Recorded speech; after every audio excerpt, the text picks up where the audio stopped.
ça vous arrive, quand vous vous réveillez le matin, de ne pas avoir envie de vous lever ou d'aller travailler et de ne pas vouloir vous plier encore à la même routine? Ça veut dire que vous ne travaillez pas dans l'industrie minière. Dans cette industrie, il n'y a vraiment pas de routine. En tant qu'ingénieur minière, je suis responsable de toute la planification qui est requise pour l'ouverture de nouveaux secteurs miniers. Pour préparer l'exploitation d'un secteur, on analyse, moi et mon équipe, toutes sortes de données en utilisant des logiciels spécialisés. Je fais ça pour estimer la quantité de minerais, pour déterminer si la formation rocheuse va permettre une stabilité adéquate et pour savoir si oui ou non la ventilation est appropriée pour l'exploitation minière. Et sans doute, ce qui est le plus important, d'établir combien ça va coûter avant que le secteur soit prêt pour les opérations.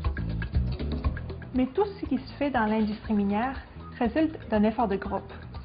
Dans mon équipe, je compte sur l'aide de professionnels chevronnés, un ingénieur junior, 2 arpenteurs, 2 techniciens, le tout en collaboration avec le groupe de géologues et les autres départements. Ils m'aident à recueillir et à organiser l'information dont j'ai besoin pour faire mes recommandations. Si nous décidons d'aller de l'avant avec l'excavation d'un secteur, la prochaine étape consiste pour moi à travailler avec mes collègues des opérations minières pour que nos plans se transforment en une mine fonctionnelle.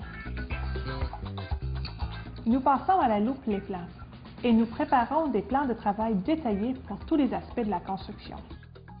Nous veillons à ce que les employés complètent chaque tâche selon les spécifications. Et nous établissons des échéanciers fermes pour chaque étape du processus de la construction. Nous nous penchons sur les éléments de sécurité. Quand il est question de sécurité, on ne peut pas prendre de raccourcis. Lors de la conception, les ouvertures doivent être sécuritaires et conformes au règlement. Comme vous pouvez le constater, un ingénieur minier qui a du succès doit trouver le parfait équilibre entre les aspects techniques de l'ingénierie, les formations rocheuses, la ventilation, la sécurité et la gestion moderne des affaires. Les coûts de production, les besoins de main-d'œuvre, la planification de chantier. Il faut posséder des compétences techniques et des compétences de gestionnaire. Vous devez aussi être un bon communicateur. Vous travaillez avec plusieurs personnes qui exercent des métiers variés. Et bien sûr, avec un agenda si chargé, vous devez être organisé. Cela veut dire établir des priorités, accomplir des tâches et respecter des échéanciers.